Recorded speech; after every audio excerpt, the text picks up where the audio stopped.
मंगलवार को नगर निगम का बजट सत्र पेश किया गया, जिसमें भारी हंगामा और विरोध प्रदर्शन देखने को मिला। इस सत्र में नगर निगम पर लगे भ्रष्टाचार के आरोप और टैक्स वृद्धि के मुद्दे पर कांग्रेस पार्षद दल ने विरोध जताया। कांग्रेस का पार्षद दल नेता प्रतिपक्ष चिंटू चौकसे के नेतृत्व में काले कपड़े पहन और हाथों में तख्तियां लेकर सदन में पहुंचा। उनका उद्देश्य नगर निगम के खिलाफ भ्रष्टाचार और टैक्स वृद्धि को लेकर विरोध दर्ज कराना था।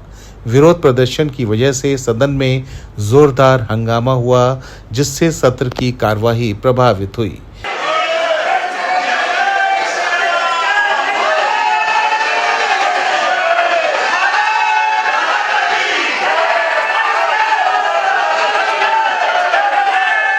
सदन में हंगामे के दौरान सभापति मुन्ना लाल यादव ने कांग्रेस पार्षदों के इस व्यवहार को अनुशासनहीनता मानते हुए उन्हें एक दिन के लिए निलंबित कर दिया है। निलंबन के बाद कांग्रेस पार्षदों ने सदन के बाहर धरना देना शुरू कर दिया। हिसाब दो, भ्रष्टाचार का जवाब दो, जन धन का हिसाब दो, भ्रष्टाचार का हिसाब दो, जन धन का हिसाब दो, भ्रष्टाचार का जवाब दो। भ्रष्टाचार नहीं चलेगा, नहीं चलेगा, नहीं चलेगा। भ्रष्टाचार बंद करो, बंद करो, बंद करो। नेता प्रतिपक्ष चिंटू चौकसे ने स्पष्ट किया कि यदि नगर निगम टैक्स वृद्धि को वापस नहीं लेता तो वे आमरण अनशन पर बैठेंगे। कांग्रेस इन सभी मुद्दों को लेकर 6 अगस्त को निगम मुख्यालय का घेराव करेगी। निश्चित रूप से इंदौर शहर में तानाशाही और भ्रष्टाचार चरम सीमा पे।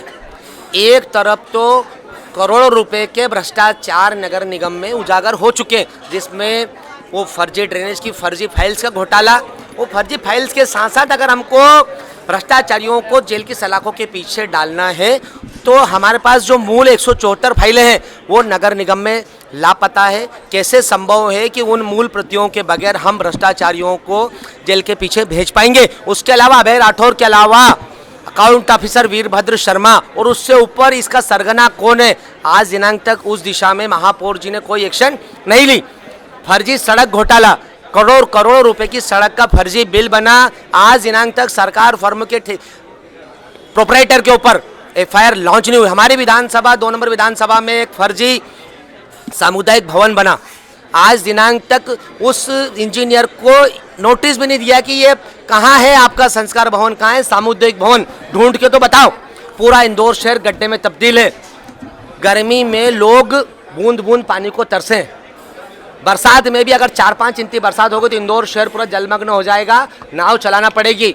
आपके नेताओं ने होर्डिंग पोस्टर लगा के पूरे इंदौर शहर को बदरंग कर दिया।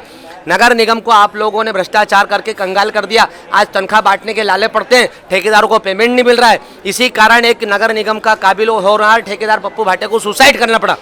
तो हमारी मांग थी महापौर जी से कि आप कोई नया भ्रष्टाचार करो, नया बजट आएगा, नया भ्रष्टाचार करो, उससे पहले पुराने भ्रष्टाचार का इंदौर शहर की जनता को जवाब दो कि क्या हुआ फर्जी फाइल घोटाले का, ड्रेनेज की, सड़क की, और क्यों टैक्स बढ़ा रहे हो? क्या कारण है कि आपने इंदौर शहर की जनता को 2 साल में क्या दे दिया?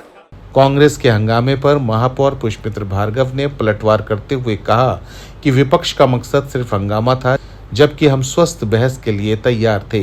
देखिए, विपक्ष को जिस भी विषय पर चर्चा करनी थी उसके लिए कल पूरा दिन था।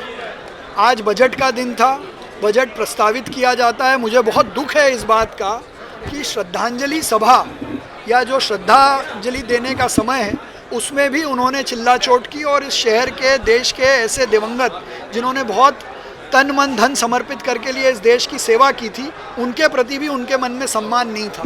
तो केवल हंगामा खड़ा करने से काम नहीं होगा। हम खुली बहस के लिए, स्वस्थ बहस के लिए तैयार थे, जिसका दिन कल तय था। और अगर वो आज भी किसी विषय पे बहस करना चाहते थे तो मैंने सदन में सभापति जी से कहा था कि आप इनको समय दे दो, लेकिन वो केवल चिल्लाना चाहते थे, इसलिए सदन ने व्यवस्था दी और उसके बाद बजट भाषण हुआ है।